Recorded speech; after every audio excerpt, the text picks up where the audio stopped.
పేర్లియవా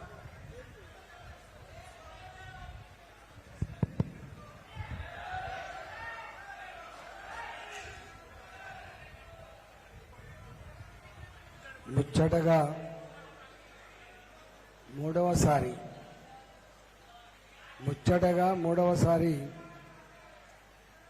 మోడీ గారు ప్రధానమంత్రి కాబోతున్నాడు. బీబీ పటేల్ కూడా మూడోసారి కదా.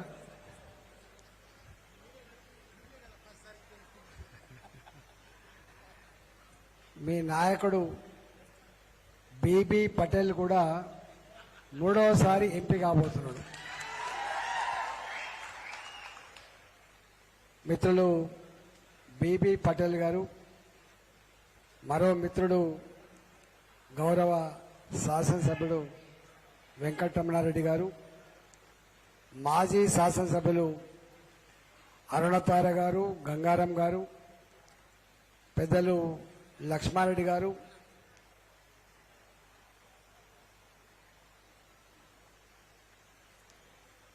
పెద్దోళ్ళ గంగారెడ్డి గారు, పేరు పేరున అందరికీ ఏమనుకోకండి, అందరికీ నమస్కారం. ప్రెస్ మిత్రులతో సహా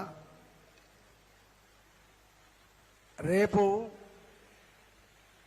ఇక్కడ పోటీ చేసే పార్టీలు ఒకటి బీఆర్ఎస్ పార్టీ, రెండవది కాంగ్రెస్ పార్టీ.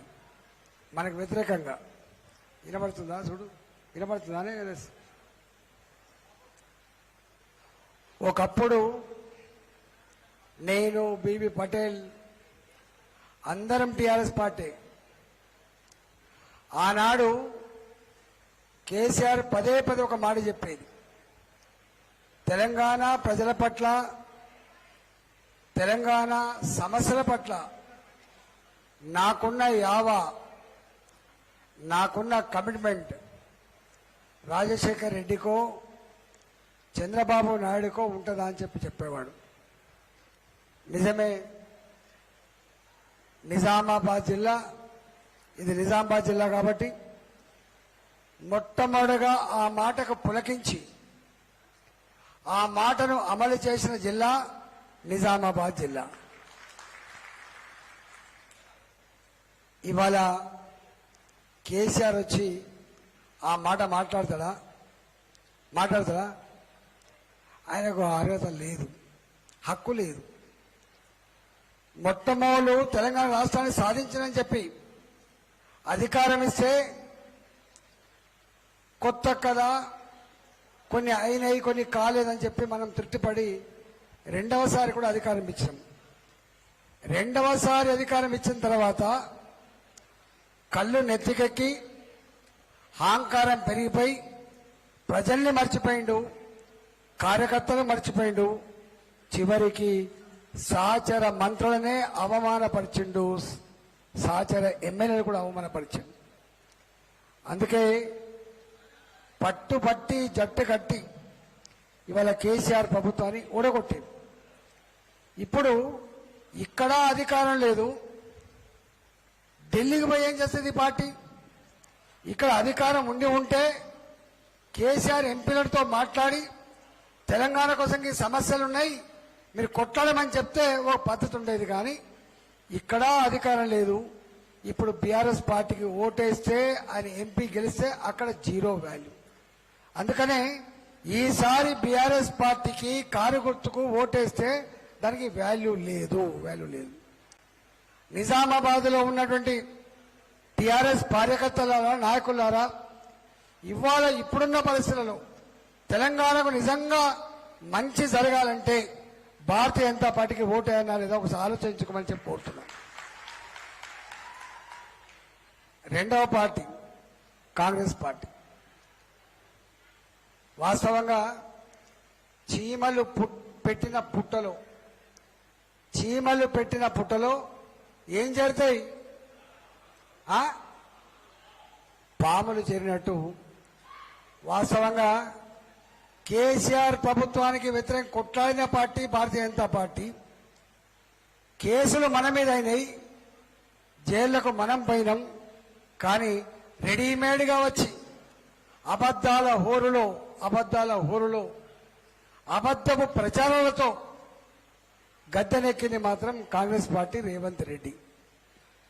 ఎన్ని మాటలు చెప్పిండే, ఎక్కడికి పో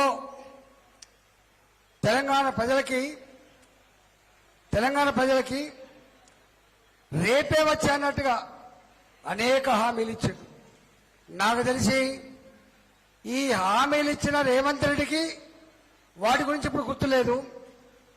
విన్న తెలంగాణ ప్రజలకు కూడా గన్ని హామీలు మనకు గుర్తు లేవు, కానీ కొన్ని మాత్రమే గుర్తు చేసిపోతాం. నేను రేవంత్ రెడ్డిని ఈ వేదిక నుంచి నేను డిమాండ్ చేస్తా ఉన్నా, ఎన్నికల ముందు మీరిచ్చిన హామీలు ముఖ్యమంత్రి కాంగ్రెస్ సంతకం పెట్టి వెంటనే అమలు చేస్తానని చెప్పినావు కదా, ఇవాళ ఇప్పటికే 4 నెలలు గడిచింది కదా, అమలు చేసే దమ్ము లేదు కదా, రేపు అమలు చేసేటువంటి దమ్ము నీకుందా అని చెప్పి నేను అడుగుతా ఉన్నాను. ఎందుకు అడుగుతున్నా అంటే ఇవాళ నేను కూడా గతంలో అనేక సార్లు ఎమ్మెల్యేగా పనిచేసినాను కాబట్టి, కేసీఆర్ గారి దగ్గర ఉన్నా కాబట్టి అడుగుతా ఉన్నా, కేసీఆర్ అనే వ్యక్తి ఏం చెప్పేటోడు? మాట ఇస్తే తప్పని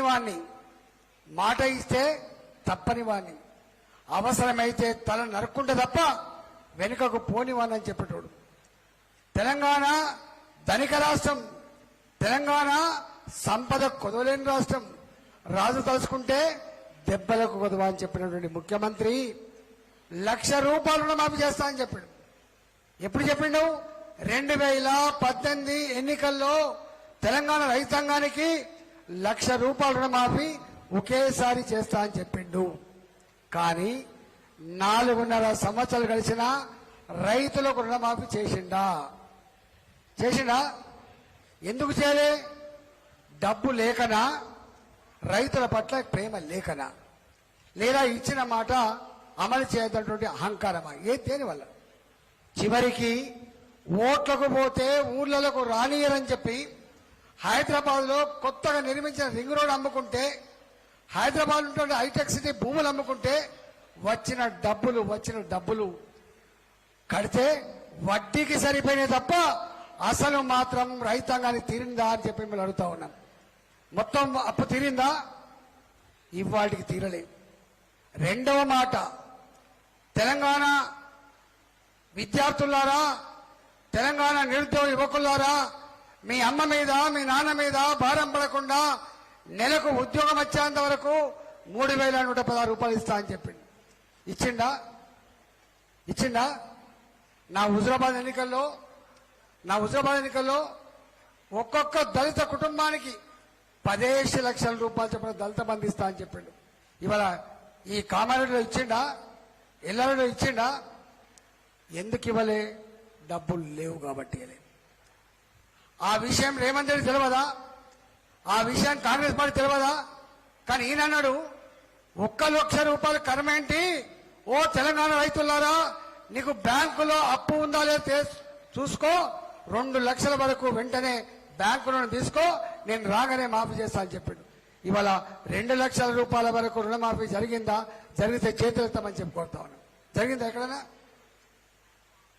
నా ఆడబిడ్డలు ఇక్కడే ఉన్నారు. ఏం చెప్పిండు రేవంత్ రెడ్డి?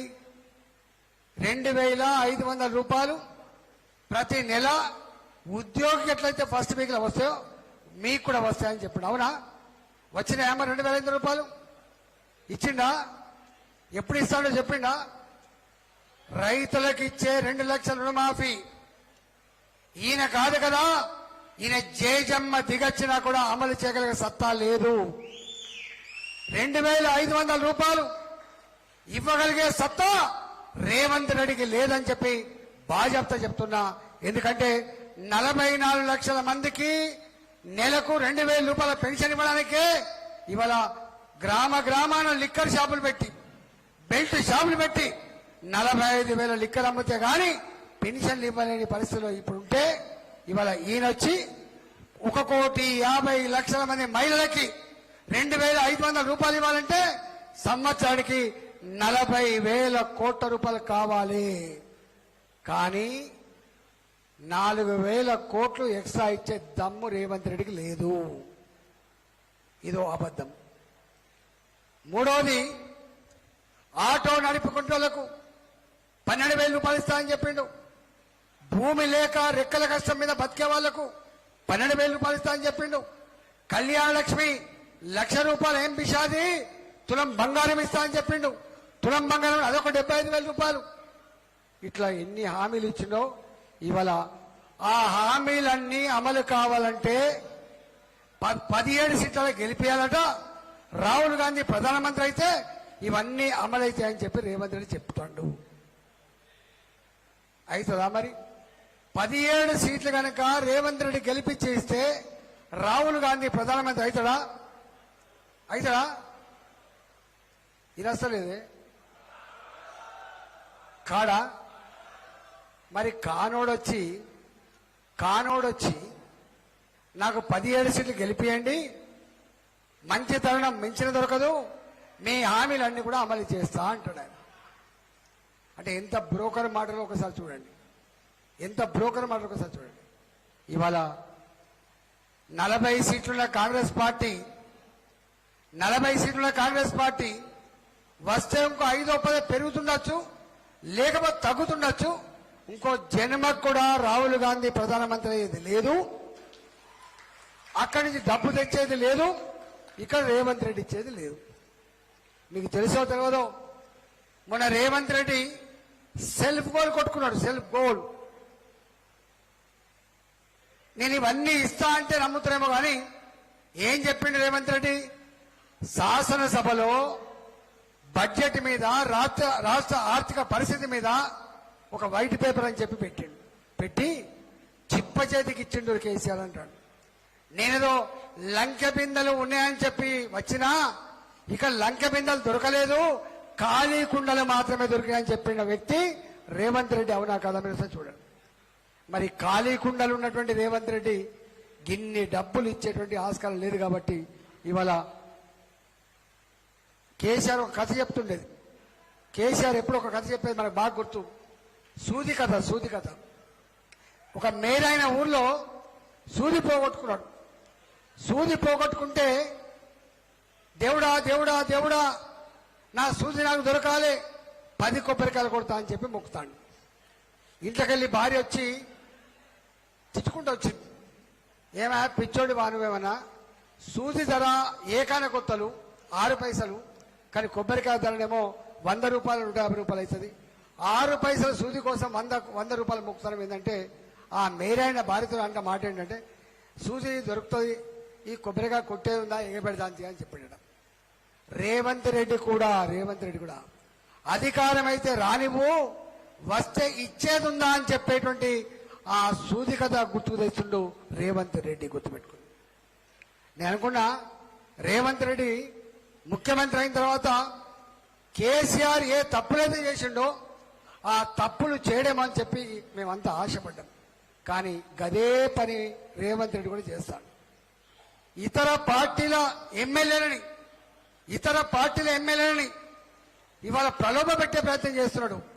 ఇతర పార్టీల నాయకులను బెదిరించే ప్రయత్నం చేస్తున్నాడు.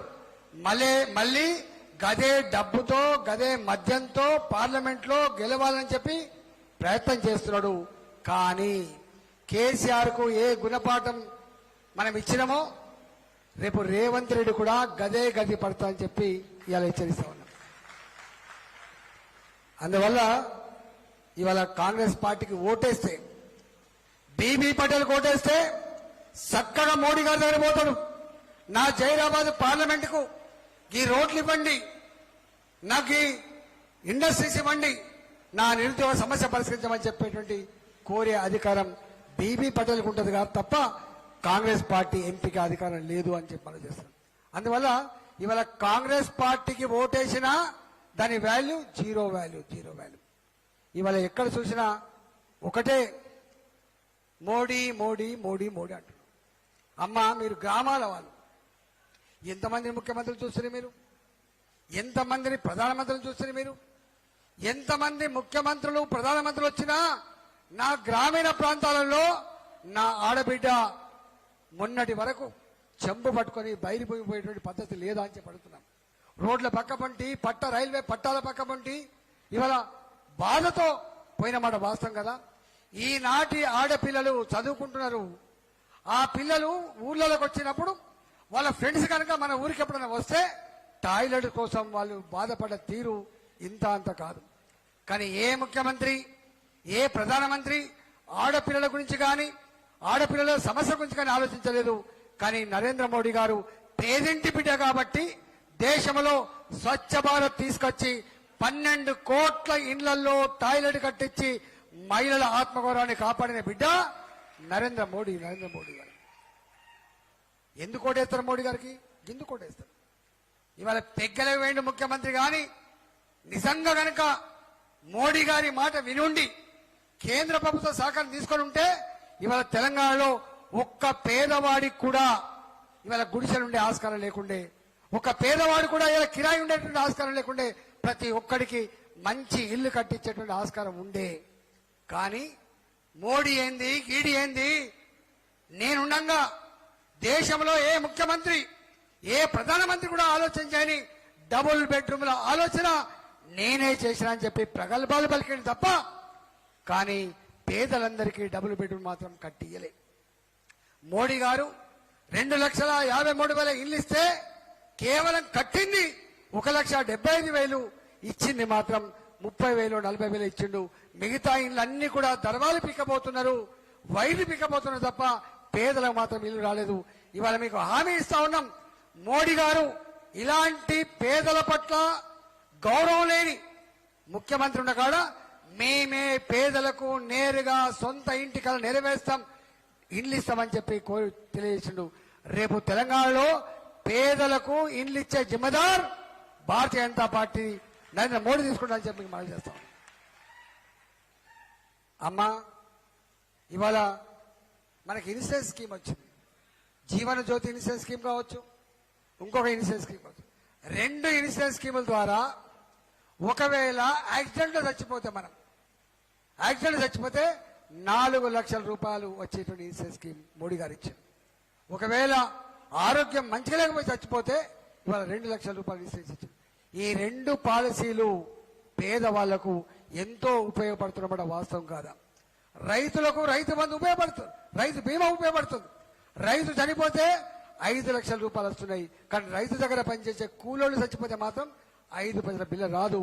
కానీ ఇలా మోడీ గారు 335 రూపాయలది ఒక ఇన్సూరెన్స్, 24 రూపాయలది ఒక ఇన్సూరెన్స్, 2 ఇన్సూరెన్స్ ద్వారా 4 లక్షల రూపాయలు పేదవాళ్ళు చనిపోతే ఆ కుటుంబం అనాథ కాకుండా ఆదుకున్న వ్యక్తి నరేంద్ర మోడీ. అవునా కాదు ఒకసారి ఆలోచించమని చెప్పుకుంటాం.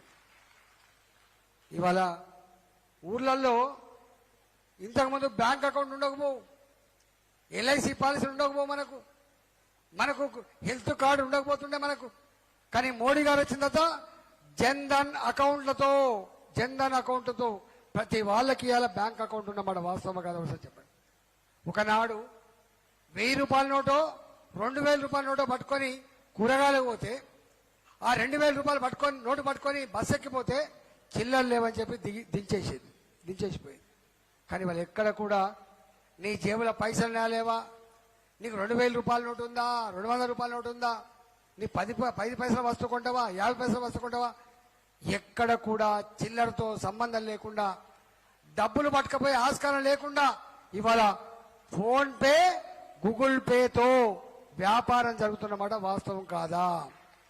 నా ఆడబిడ్డలు జామకాయలు అమ్ముకునే తల్లి, కంకులు అమ్ముకునే తల్లి, ఇవాళ చేపలు అమ్ముకునే తల్లి, చికెన్ అమ్ముకునే తల్లి, ఎక్కడివో చదువు రాకపోవచ్చు కానీ వాళ్ళు మాత్రం బ్యాంక్ అకౌంట్ల ద్వారా, ఫోన్ పేల ద్వారా, గూగుల్ పేల ద్వారా ఇవాళ బిజినెస్ చేసుకుంటున్నటువంటి నా ఆడబిడ్డలకు కారణం నరేంద్ర మోడీ. అవునా కాదా ఒకసారి ఆలోచన చేసుకోమని చెప్పండి.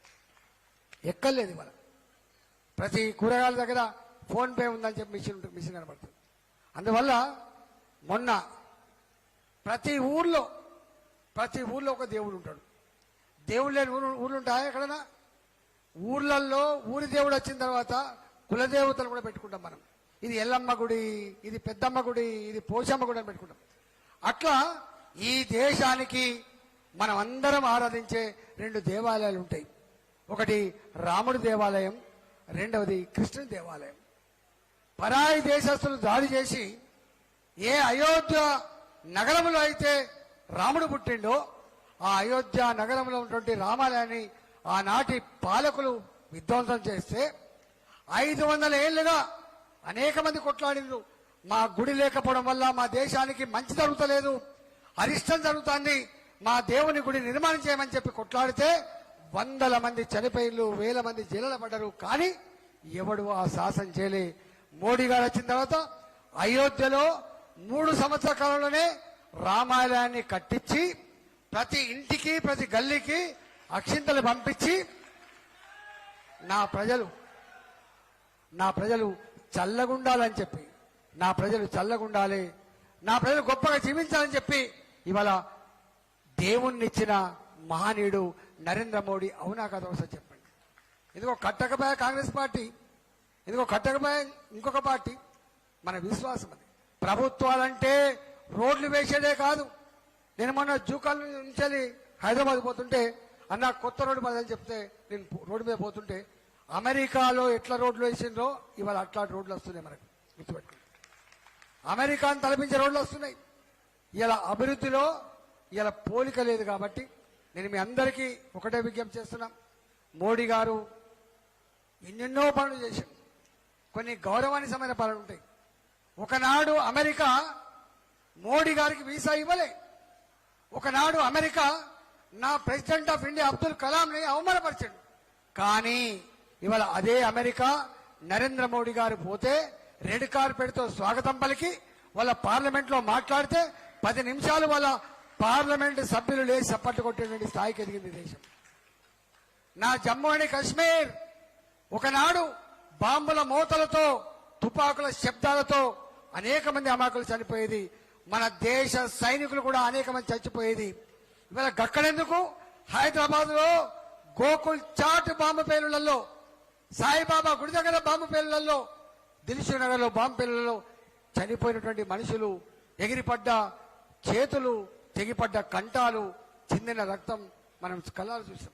కానీ మోడీ గారు వచ్చిన తర్వాత 10 ఏళ్ల కాలంలో ఎక్కడ కూడా బాంబుల మోతలు లేవు, చిందిన రక్తం లేదు, చనిపోయిన మనుషులు లేరు. ఇవాళ మోడీ గారు వచ్చిన తర్వాత ఒక్కవేళ గనక దేశంలో అల్లకలను సృష్టించేటువంటి దుర్మార్గం అవుతుందో మట్టు పెట్టింది తప్ప ఎవరికి కూడా ఆస్కారం లేదు.